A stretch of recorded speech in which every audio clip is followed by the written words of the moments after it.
Assalamualaikum warahmatullahi wabarakatuh. Selamat pagi Ananda semua. Bagaimana kabarnya hari ini? Sehat semua? Alhamdulillah. Semoga kita semua selalu berada dalam kesehatan dan tentunya kita dijauhi dari virus yang sangat mematikan, yaitu virus corona atau yang biasa disebut dengan COVID-19. Baik Ananda semua, sebelum kita mengawali pembelajaran pada hari ini, alangkah lebih baiknya kita membaca basmalah secara bersama-sama. Bismillahirrahmanirrahim. Ananda semua, Bapak ingin bertanya, apa materi yang Bapak sampaikan pada minggu lalu? Ya, benar sekali. Materi minggu lalu yaitu beriman kepada malaikat Allah. Sedangkan materi yang akan Bapak sampaikan pada pembelajaran hari ini yaitu beriman kepada kitab-kitab Allah. Sebelumnya Bapak akan menyampaikan tujuan pembelajaran pada hari ini, yaitu yang pertama, siswa dapat mengaktualisasikan ajaran yang terdapat di dalam kitab-kitab suci Allah Subhanahu wa Ta'ala. Yang kedua, siswa dapat mengimplementasikan peduli kepada orang lain dengan saling menasehati sebagai cerminan beriman kepada kitab-kitab Allah Subhanahu wa Ta'ala. Kemudian yang ketiga, siswa dapat memahami makna iman kepada kitab-kitab Allah. Kemudian yang keempat, siswa dapat menjelaskan kandungan dalil naqli tentang iman kepada kitab-kitab Allah. Kemudian yang terakhir, yang kelima, yaitu siswa dapat mengidentifikasi hikmah dan manfaat beriman kepada kitab-kitab suci Allah Subhanahu wa Ta'ala. Baik Ananda semua, kita akan memasuki materi yang pertama, yaitu definisi iman kepada kitab-kitab Allah. Sebelumnya kita harus tahu apa itu definisi dari iman. Iman menurut bahasa berasal dari bahasa Arab, yaitu amana, yu'minu, dan imanan, yang artinya percaya. Sedangkan menurut istilah, iman adalah membenarkan dengan hati, diucapkan dengan lisan, dan diamalkan dengan perbuatan. Kemudian dari dua definisi tersebut dapat kita tarik kesimpulan, iman kepada kitab-kitab Allah adalah kita harus meyakini bahwa kitab-kitab Allah itu benar-benar firman Allah Subhanahu wa Ta'ala yang diturunkan kepada para rasul yang dipilih oleh Allah. Adapun pengertian kitab-kitab Allah adalah kumpulan wahyu Allah yang diturunkan kepada para rasul untuk disampaikan kepada umat terdahulu. Setelah mengetahui definisi dari beriman kepada kitab-kitab Allah, materi yang kedua yaitu dalil naqli beriman kepada kitab-kitab Allah, yaitu Quran surat Al-Baqarah ayat 136 yang berbunyi, Bismillahirrahmanirrahim. Qulu amanna billahi wa ma unzila ilaina wa ma unzila ila Ibrahim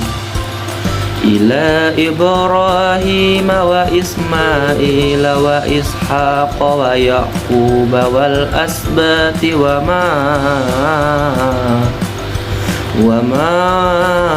utiya Musa wa Isa wa ma utin nabiyyuna min rabbihim la nufarriqu baina ahadin minhum wa nahnu lahu muslimun.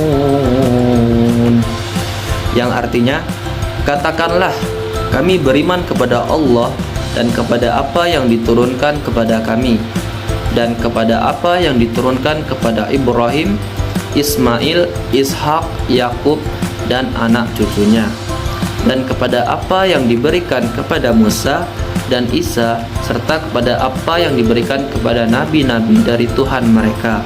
Kami tidak membeda-bedakan seorang pun di antara mereka, dan kami berserah diri kepadanya.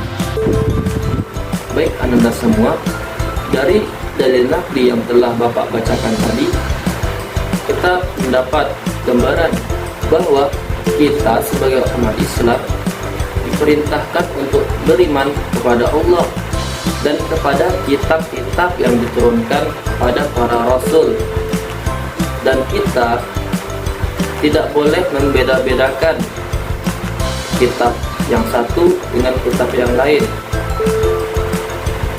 dan kita harus berserah diri kepada Allah Subhanahu wa Ta'ala. Setelah kita mengetahui dalil nakli dari beriman kepada kitab-kitab Allah, kita akan memasuki materi yang ketiga, yaitu macam-macam kitab-kitab Allah. Kitab-kitab Allah itu terbagi menjadi 4 macam. Yang pertama yaitu kitab Taurat, yang kedua kitab Zabur, yang ketiga kitab Injil, dan yang terakhir atau yang keempat yaitu kitab Al-Quran. Kita masuki pembahasan yang pertama, yaitu kitab Taurat. Kitab Taurat diwahyukan kepada Nabi Musa alaihissalam pada abad ke-12 sebelum Masehi. Nama Taurat itu berarti hukum atau syariat. Pada saat itu Nabi Musa diutus oleh Allah Subhanahu wa Ta'ala untuk berdakwah kepada bangsa Bani Israel.